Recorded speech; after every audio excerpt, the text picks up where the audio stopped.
What was the greatest fear of the ancient Egyptians?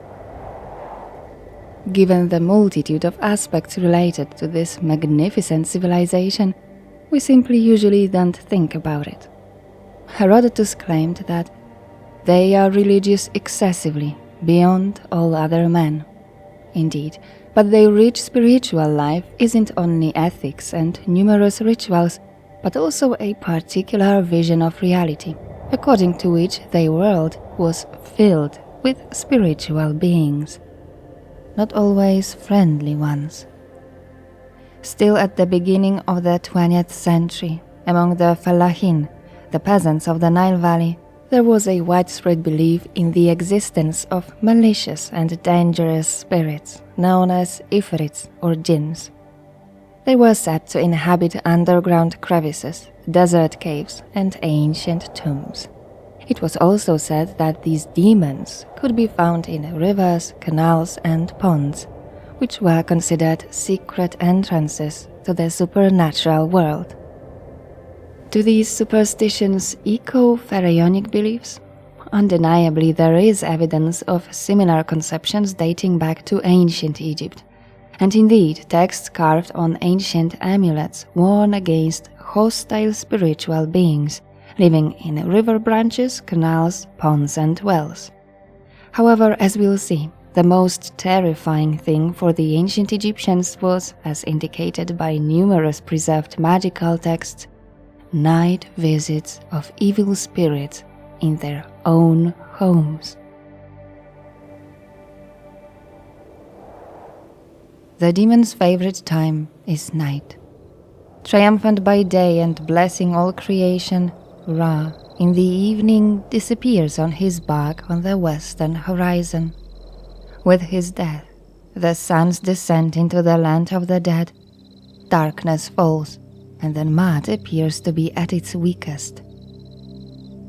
According to the ancient Egyptians, dreams could be particularly dangerous. Resut, as they called it, was a state of helplessness. Neither virtue, piety, nor advanced magical knowledge could guarantee total protection. As believed at least since the first intermediate period, the destination of the dead Egyptians was supposed to be an unknown land, the mysterious and dangerous reality of the Duat, the kingdom of Osiris. Numerous spells in funerary books provided disturbing information about the dangers facing the dead, especially in contact with the demonic inhabitants of the Duat. The Egyptians had to be prepared for this confrontation, so during life they followed with great seriousness every received clue, every signal concerning the afterlife. They could make first contact with this world precisely during a dream which was a kind of in-between zone linking the worlds of the living and the dead. While today we consider nightmares and anxiety to be psychological phenomena, for the ancient Egyptians they were a preview of the inevitable. They were the first spiritual battles with an enemy who will await them on the other side, if they don't succumb to it in this world. It was a terrible, yet silent war fought by each alone. So it's all the more surprising than how many sources we have on demonic possession and exorcism, even physical contact with the hostile dead, and on the magic used to ward off such intruders. Hello everyone, my name's Irena. Welcome to my channel Ancient Science Girl. I invite you to a podcast about the history of ancient Egypt. Today I'll try to present to you a slightly darker side of the ancient Egyptians. We learn about their disturbing beliefs and rituals, those that protected them from demonic attacks and those used to summon dangerous spirits. Of course, I'll use the original ancient text, including the famous, truly amazing, so-called Magical Papyri.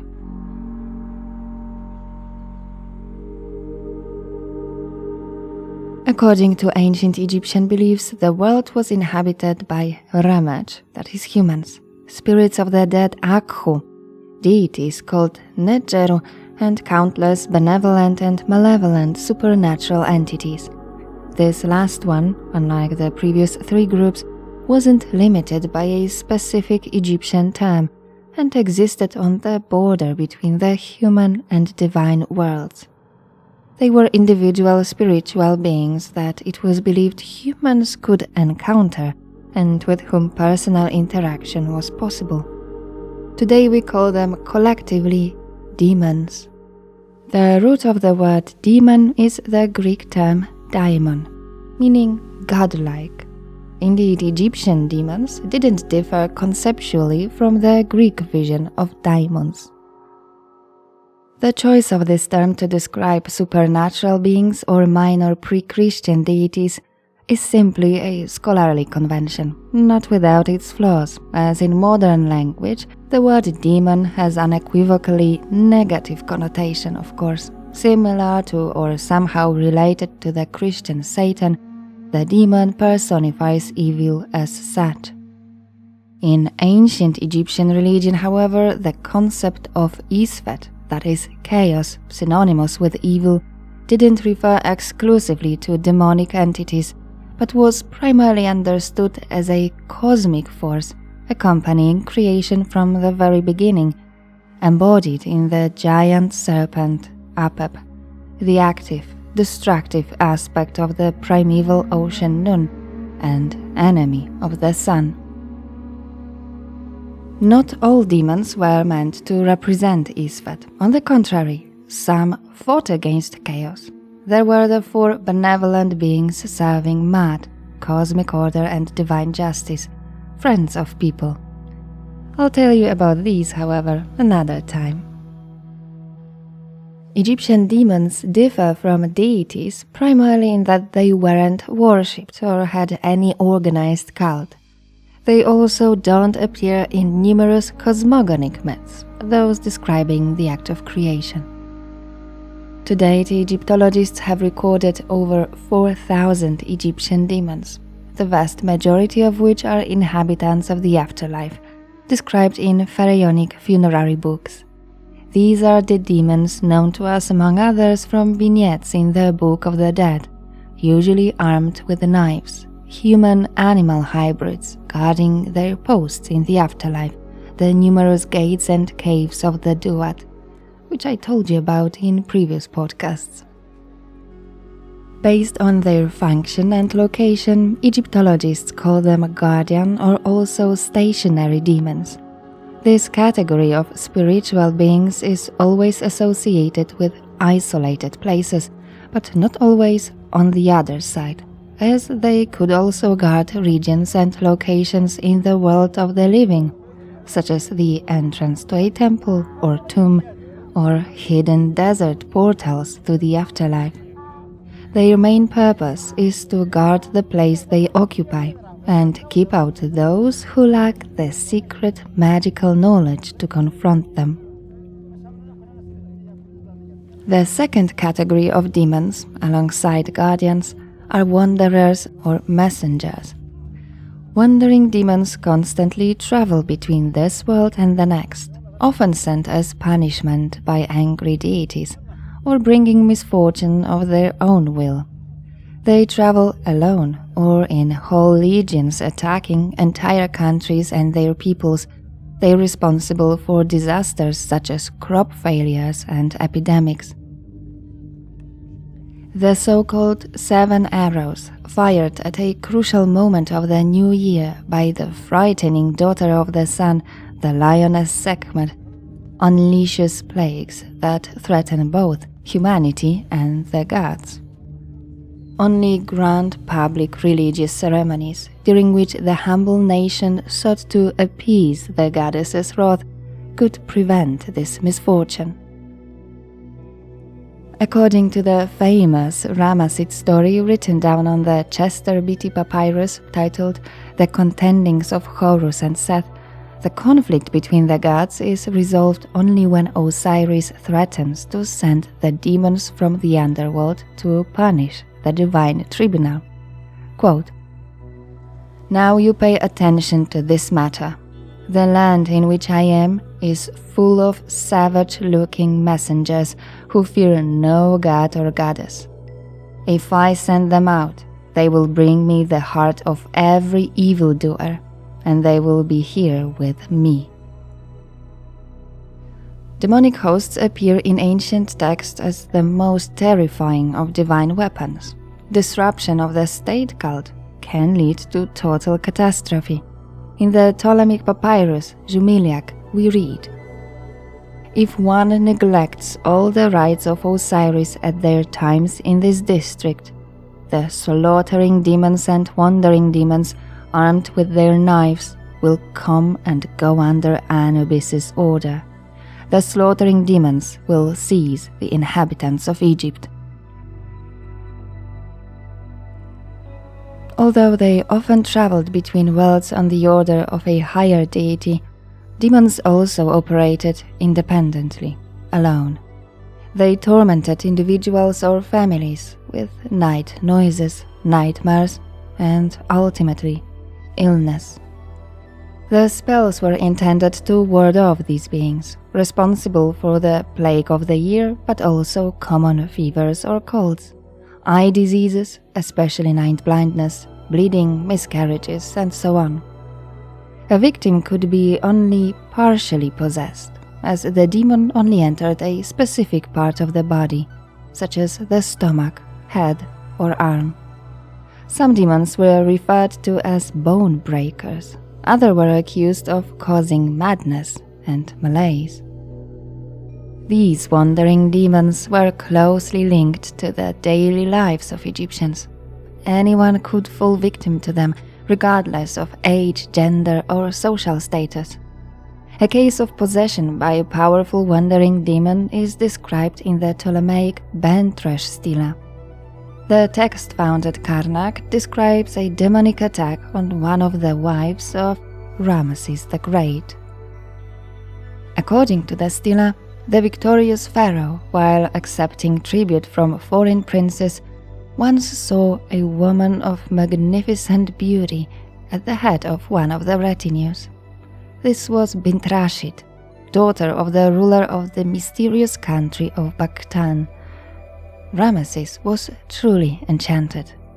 Quote, "He gave her the title of Great Royal Spouse, Nafruriya, and when he returned to Egypt, she accomplished all the rites of a royal spouse."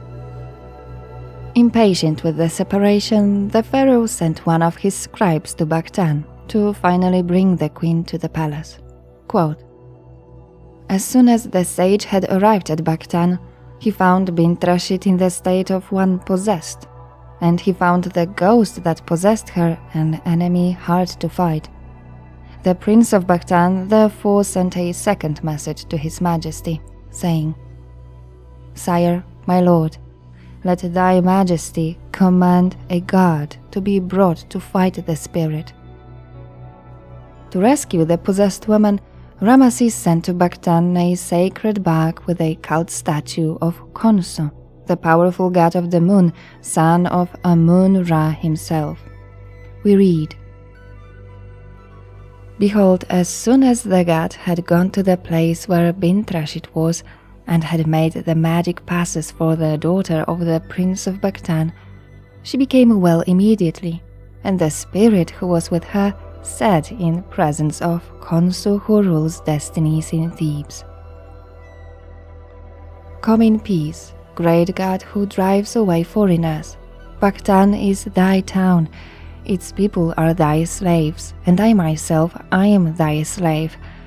I will go therefore to the place from whence I came, in order to give satisfaction to thy heart on account of the matter which brings thee. But let thy majesty command that a feast day be celebrated for me and for the prince of Bakhtan." The god made an approving nod of the head to his prophet, saying, "Let the prince of Bakhtan make a great offering before this ghost." Now While this was happening between Khonsu, who rules destinies in Thebes, and the spirit, the prince of Bakhtan was there with his army, stricken with terror. And when they had made a great offering before Khonsu, who rules destinies in Thebes, and before the ghost from the prince of Bakhtan, while celebrating a feast day in their honor, the spirit departed in peace wherever it pleased him, according to the command of Khonsu, who rules destinies in Thebes. This story confirms the apotropaic properties of Khonsu's ka, and reminds us of the importance of the god whose cult had already drastically declined by Ptolemaic times. The stela, only stylized as a Ramessid stela, is a clever forgery made by Theban priests struggling for their influence.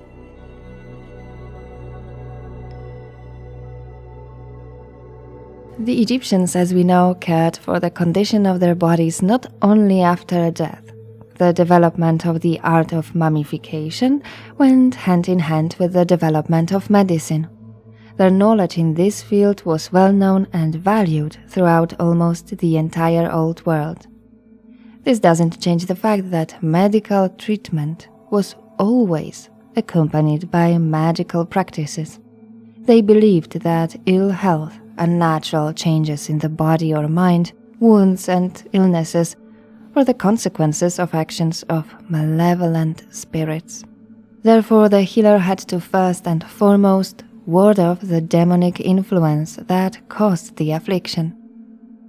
In a hieratic text from Ptolemaic times, the so-called Hearst Magical Papyrus, we read, "To me belong the spells which the Lord of all has made, for driving out the influences of a god, of a goddess, the influences of a dead man or dead woman, and so on, who are in this my head, in this my neck, in this my shoulder, in this my flesh, in this my member, for punishing the trespasser, the overseer of those who enter the disturbance in this my flesh, and the anxiety in this my member, as something which enters in this my flesh, in this my head, in this my shoulder, in this my body, in this my member.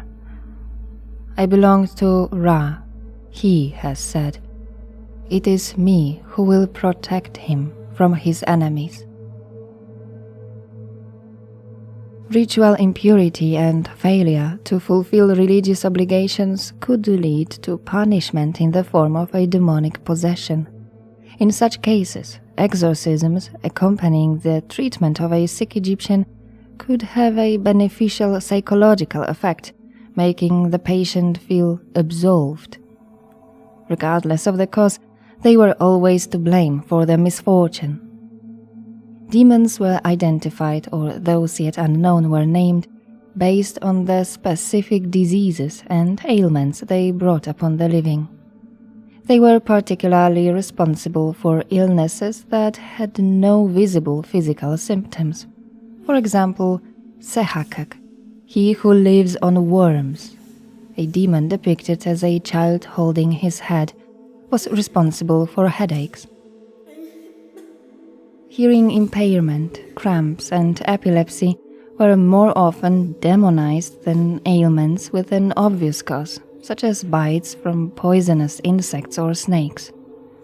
Skin diseases were also widely considered demonic manifestations. The type of skin lesion or skin disease in general was called the demon Samanu. In the Ramessid Leiden Magical Papyrus 1, we read, "The dwelling place in which Samanu is within the vessels. He builds himself a town. The weather god shall destroy your town, may it rejoices at you. The weather god shall spread terror, lions which roar inside you. You shall fall upon your face, you shall fall upon your teeth. Set's Kepesh is against you, O Samanu. The Ketep of Baal is in your head, O Samanu. Horus's copper is in your vertex. As to the band whom you have brought with you to fight, In their heads much copper shall be given. Come out, O Samanu, come out. Both of your eyes shall be blinded. You shall grind on a millstone. You shall slave on the millstone of gods. Words to be said over cumin, incense, honey, and natron, to be ground to a mass, to be applied to him. The activities accompanying the spells had more than just magical significance. Frankincense, as a resinous gum, has an anti-inflammatory effect. Hygroscopic natron, used internally and topically, reduces swelling and has an antiseptic effect. An ointment made according to the instructions could therefore be effective. Interestingly, this demon, Samanu, was a foreigner. As if the Egyptians didn't have enough troubles of their own, during the New Kingdom Asian demons began to be active also in Egypt.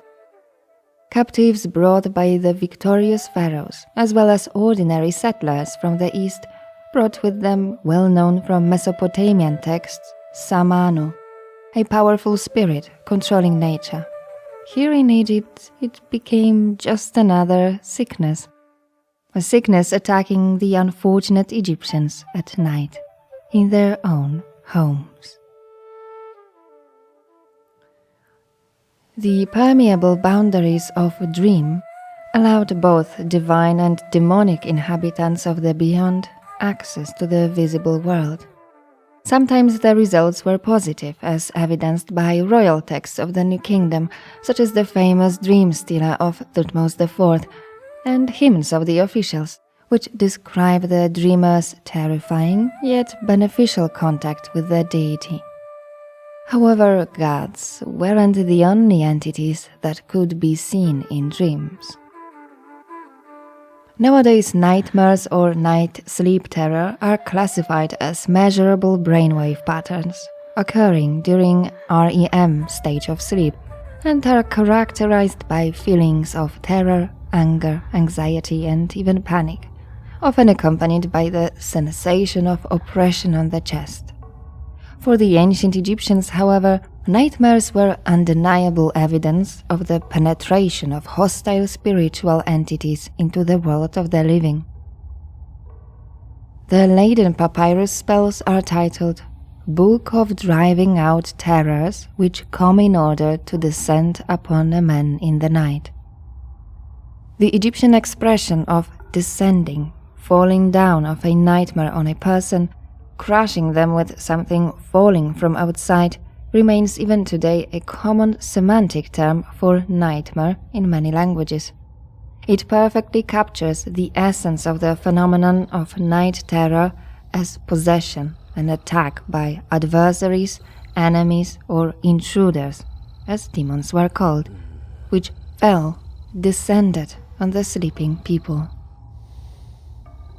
These monsters were often messengers of beings from the afterlife, including the dead, or even the dead themselves.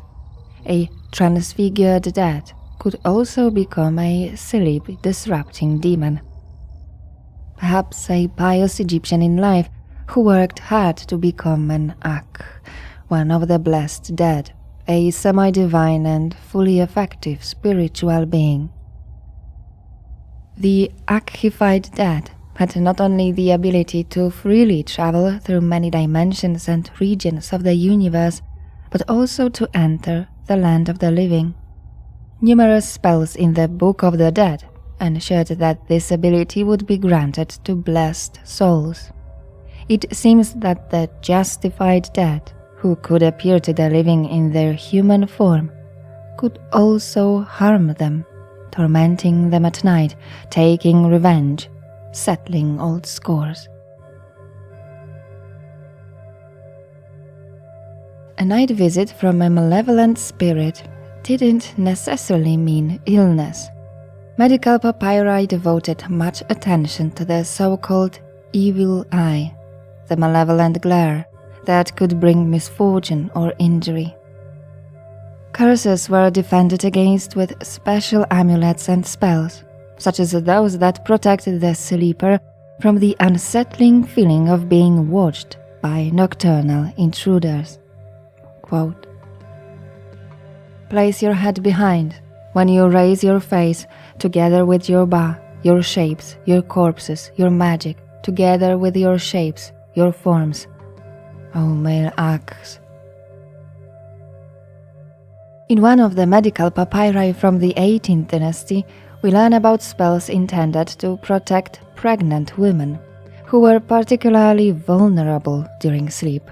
Quote, "Back, O male intruder, back, male intruder, back, female intruder, back. The gods at the head of Heliopolis shoot and repel you. There does not fear.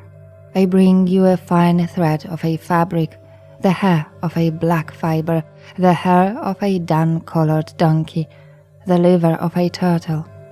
You say, 'Away,' so I say to you, 'Away.' This gateway is in order, do not come out of it."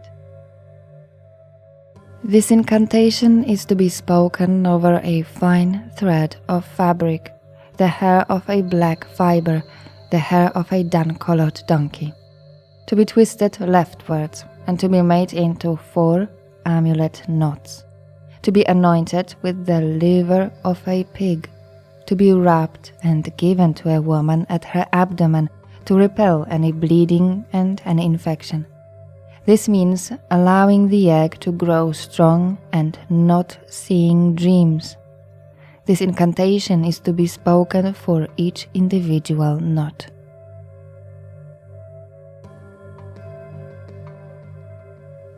Spells were most often written on fragile materials, such as papyrus or ostrakon, that is a piece of pottery.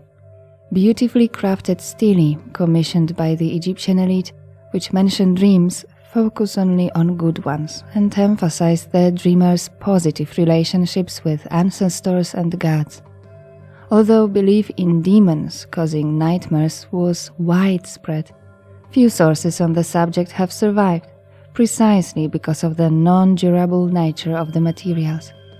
It's no wonder spells expressing Egyptian fears remained out of sight, discreetly hidden in homes, near beds, alongside other apotropaic objects.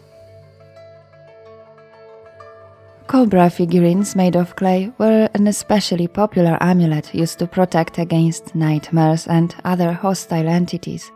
They could represent one of the so-called noble ladies, such as Renenutet, Meretzege, Neith, Wadjet, Mut, or Weret Hekau, the Lady of Great Magic, or a combination of these deities.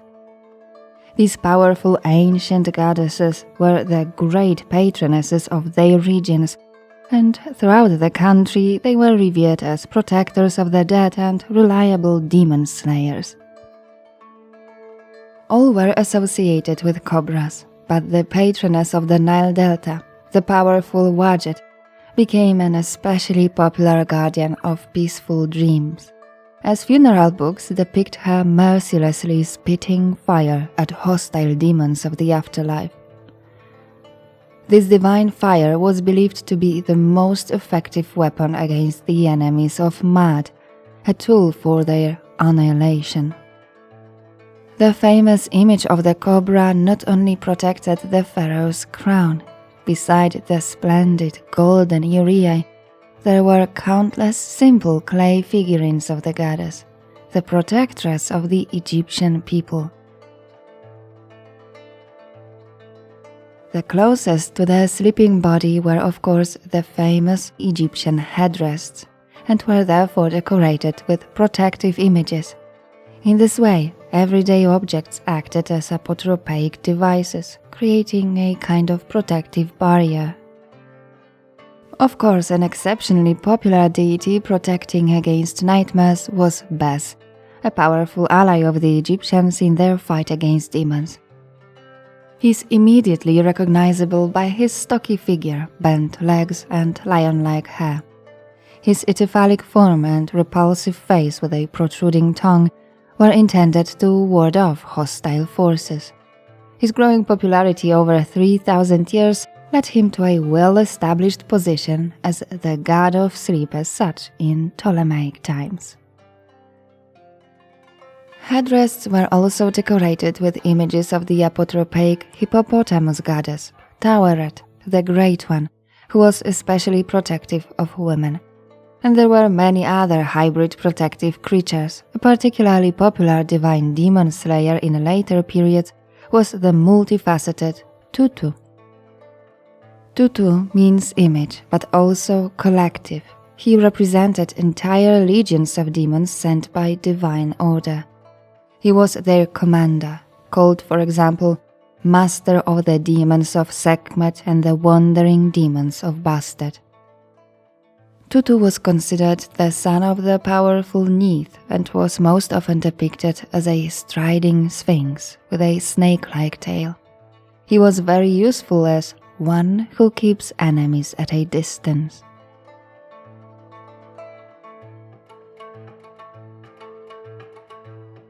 Besides their terrifying appearance, all these deities stood guard over the helpless and were armed with a variety of weapons, such as spears, knives, and of course, snakes held in their hands. This gesture graphically represents domination, the magical control that deities exert over dangerous forces, and is analogous to, for example, the traditional gesture of a pharaoh holding his enemies by the hair. In fact, snakes are almost a symbol of Egyptian magic, a theme that later echoes in the biblical book of Exodus, in the story of Aaron's rod. However, the extraordinary capabilities of Egyptian magicians are a topic for another podcast. Those suffering from nightmares, however, most readily resorted to spells that called upon the most powerful gods for help.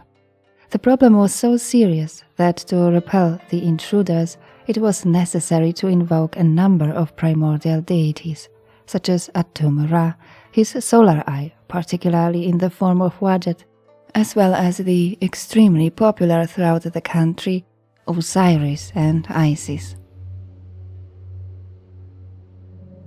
Uninvited night visits could also be caused by misperformed rituals of summoning the dead, so popular in Greco-Roman times. Necromancy wasn't forbidden in Egypt, nor was it considered black magic. There was no such concept at all. However, contact with such powers was undoubtedly considered dangerous, but morally acceptable. In the Greek novel Ethiopica, written in the 3rd century AD, Heliodorus of Emesa describes a scene from the field of a Greco-Persian battle in Egypt, a scene that shocked the Greeks. The characters in the novel encounter an old woman embracing one of the fallen Egyptians. Initially, the woman focused on standard funeral offerings, but then moved on to performing rituals intended to bring her son back to life.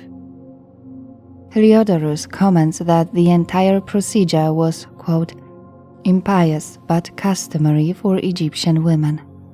When her son was resurrected by her magic and put on his feet, she questioned him about what happened to her second son.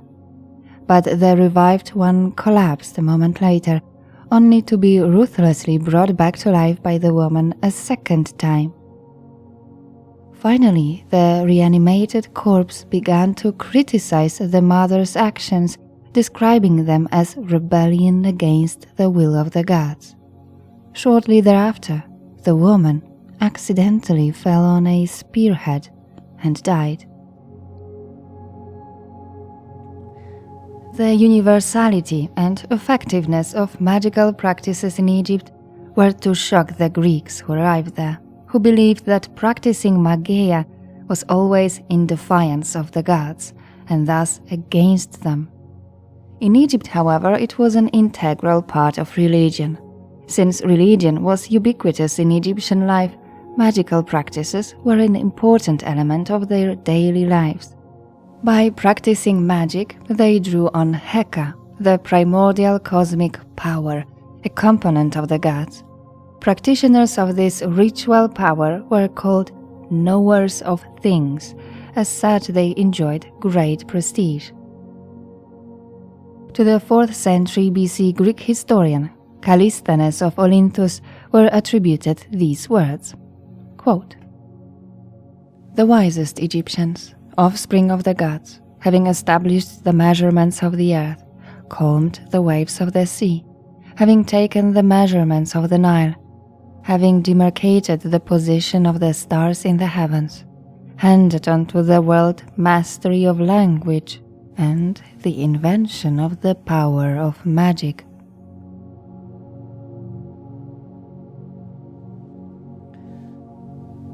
A significant number of surviving magical texts were written between the 1st century BC and the 5th century AD. Some are written in Egyptian, a shorthand script known as Demoric, meaning popular, which emerged in the late period. Others were written in Greek and Old Coptic, but all show a strong influence from ancient pharaonic beliefs. Interestingly, sometimes two languages appear in a single papyrus or even in the same spell. A few of these papyri may have been manuals for professional magicians, and some of them focus on nightmares and demonic possession. A particularly interesting magical practice, which receives quite a lot of attention in these papyri, was so-called dream sending. This ritual technique involved coercing or forcing a deceased person or demon into performing the trick. The trick involves the spirit visiting a designated victim in their dreams, in the guise of their favorite god. The message it conveys, of course, doesn't come from the gods, but is intended to serve the personal interests of the ritualist or their client. Typically, it's aimed at economic gain or romance. In the Demoric text of one of the so-called Louvre-E papyri, we read, "Another spell for sending a dream, recitation. Hear my voice, O noble spirit of a dead man. Come to me, and you shall do for me such and such an affair today. Because I am invoking you in the name of the lords of Abydos, who rest in the prince's house, whose name are these, who are content with truth, who completes the ritual, great ones. Abyss is your true name. May you hear my voice in all his forms, spirit, noble mummy of a dead man, because I invoke your name. May a soul awake for me, the mummy of a noble spirit, and he may go to the place where, here is the name of the victim, is, and may he be given an omen, in order to cause him to do for me such and such a thing, about which I am asking in a dream." But the spell is not enough. The ritualist must perform a series of strange actions, all of which are described in detail in a special instruction. Quote, "Its preparation. You shall write these names with the blood of a hoopoe on a reed leaf, and you shall put them on the skull of a dead man, and you shall recite them to it again. You do it on the last day of the lunar month, and you put it in a pure hidden place. If tardiness occurs, you shall put the hoof of a male donkey on the frankincense before it, and you shall beat the ground. Then it stops. If it happens that you act against a male, then you use a male. If it happens that you act against a female, then you should use a female." The spells were enhanced by the accompanying manual rites. The more complex, the better, it seems. Under the next spell, also involving the intentional sending of a dream, we learn how demanding the requirements were to control the soul of the deceased. Quote, "Its preparation. You shall fetch a skull of a man who was annihilated, and you shall fetch it on the last day of the lunar month. You shall wash it in cow's milk very much. You shall anoint it with lotus oil. You shall fetch 7 leaves of reed. You shall put them into the 7 openings of the head, and you shall bind them with linen. And you shall bind them onto its skull. You shall put its head opposite to the sun at the morning of the last day of the lunar month. You shall bring seed of barley for you, and you shall place them in the soil, and you shall give water of the sacred lake to them daily for 7 days until they grow. Then you shall pull them out. You shall let them dry until full moon.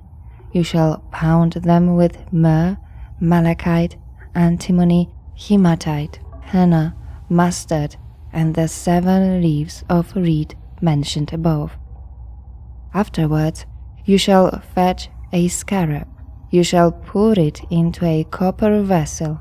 You shall heat until it dies. You shall take it out. You shall give blood of your left leg and your right leg to it. You shall knead them. You shall form them into a mummy of Khentiamenti, being 7 fingers long. Mummy of Khentiamenti means germinating Osiris, the so-called corn mummy, a statuette of a reclining deity formed from sown earth, which over time sprouted barley. A very popular motif in pharaonic Egypt, widely used especially in the folk cult of Osiris. And now back to the text. This isn't the end yet. You shall wrap it with myrrh, ointment, and a cloth of byssus. Afterwards you shall fetch clean sand, and you shall make a socle of sand below it in your house. You shall fix the figure on the socle of sand. You shall put the scarab on the body of the figure, after first wrapping it, the scarab, in myrrh, ointment, and a cloth of byssus also. You shall write the things which you wish on a new papyrus roll with juice of the carob tree. You shall put it before the figure, and you shall make the skull which is on top of it bend down. You shall bring bandages of 4 colors to it, red, purple, white, black, on top of the skull. You shall leave it in a hidden place, and you shall place incense, barley, and the great medicament onto the brazier before it.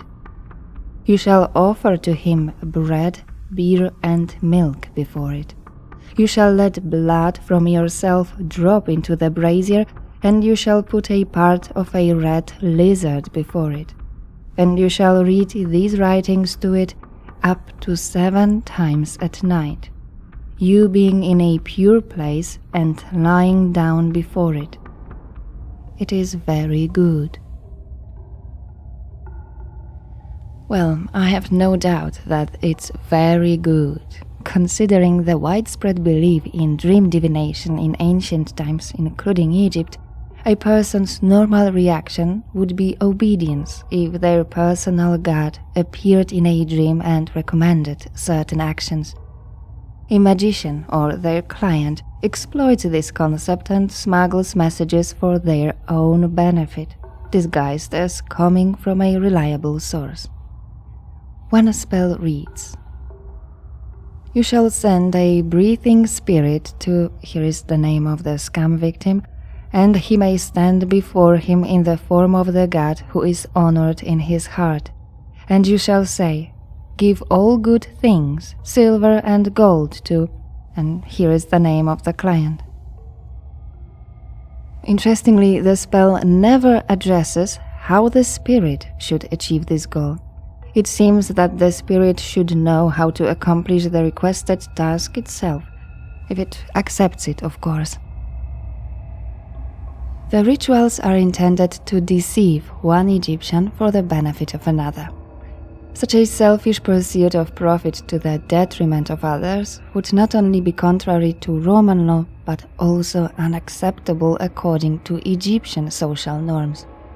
These are therefore illegal rituals performed in secret, certainly not connected to temples and oracles, but rather to the magical underground.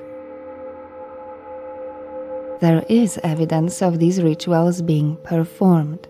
One such spell was found in the mouth of a mummy. It was likely placed there by corrupt embalmers or priests. The purpose of this particular ritual was to succeed in love magic, bringing a woman into a man's bed. The instrument for achieving such a wicked goal is the soul of the deceased, compelled to fulfill the task by the spells that bind it. The rites described in the manuscripts used in the Louvre papyrus appear to be typically Egyptian, apart from a few foreign influences. The prominent use of hieratic script in many fragments also suggests a relatively early origin. It's possible that these papyri are copies of earlier pharaonic texts. Parallels in Greek language papyri also largely contain many elements of obvious Egyptian origin. These texts often described practices unknown from other sources, and this is not surprising given the nature of these rituals. Self-serving incantations, potentially threatening dire consequences for the victims. From pharaonic times survived only one love spell and very few private texts of malevolent magic against private enemies, although such texts were certainly widely used in ancient Egypt. Egyptian magic, practiced underground, continued to flourish even in a late antiquity. Although the spells referred to the new religion, the genuine pharaonic tradition endured and influenced magical practices. A 4th century old Coptic script from the so-called Great Magical Papyrus of Paris, containing as much as 72 pages, describes a proven charm for freeing demonic possessions used by a famous magician, a certain Pibekis. Quote, "Take oil of unripe olives with the herb mastigia and the fruit pulp of the lotus, and boil them with colorless marjoram while saying, Aioel serthiomi emori, Theokipsoid sitemeok sotheioeo mimipso," and so on. Come out from, here's the name of the patient. On a tin lamella, write, Yaeo abraoth yok ptacha mesen psin iaeo pcheok, and so on, and hang it on the patient. It is terrifying to every daimon, a thing he fears. After placing the patient opposite to you, conjure. This is the conjuration. I conjure you by the God of the Hebrews, Jesus. Iaba ia abraoth aya toth ele elo, and so on. Who appears in fire, who is in the midst of land, snow and fog. Tanetis, let your angel, the implacable, descend, and let him assign the diamond flying around this form, which God formed in his holy paradise, because I pray to the holy God, calling upon Amon Ipsentanko.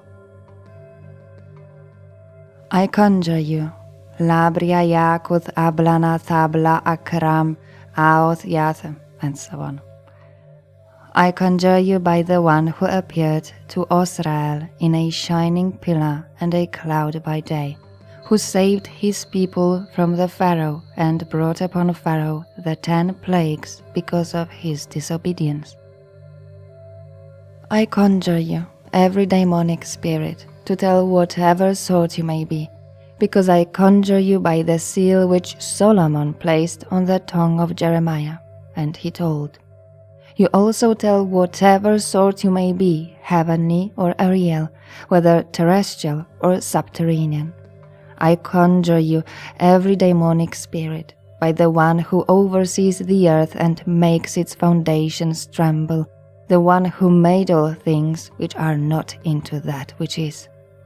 And I adjure you, the one who receives this conjuration, not to eat pork, and every spirit and daemon, whatever sort it may be, will be subject to you. And while conjuring, blow once, blowing air from the tips of the feet up to the face, and it will be assigned.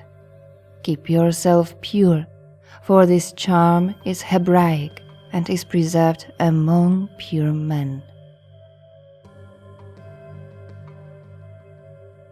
In this eclectic composition we find invocations to traditional Egyptian deities such as Osiris and Thoth, as well as Christian angels and even the Hebrew Lord, Adonai, and the Gnostic demiurge, Yaldabaoth, and his son, Sabaoth. This is the best example of the age of syncretism that prevailed in late Roman Egypt until the beginning of the 4th century. Quote, "Hail him, Osiris, pharaoh of the underworld, lord of mummification, he who is south of Tinis, who gives answer in Abydos. Hail him, Al-Sabaoth, bring Sabaoth into me. Hail him, Al-Thonai, bring Michael into me, this mighty one of angels who is with God. Hail him, Anubis, he of the district of the face of the son of Isis, he upon his mountain. Hail them, goddesses. Hail him, Thoth, the twice great, the wise one. Hail them, gods." The text instructs that to see all these divine beings with your own eyes, you must anoint your eyes with a special cream, but before, immerse yourself in the Nile and at sunrise offer a burnt offering of a rooster. Incredible. This is an example of what historians call ancient Christian magic.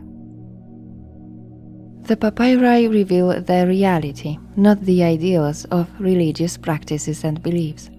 Perhaps like no other, this text represents the diversity of the Greco-Egyptian magical tradition, which was a precursor to later Coptic traditions.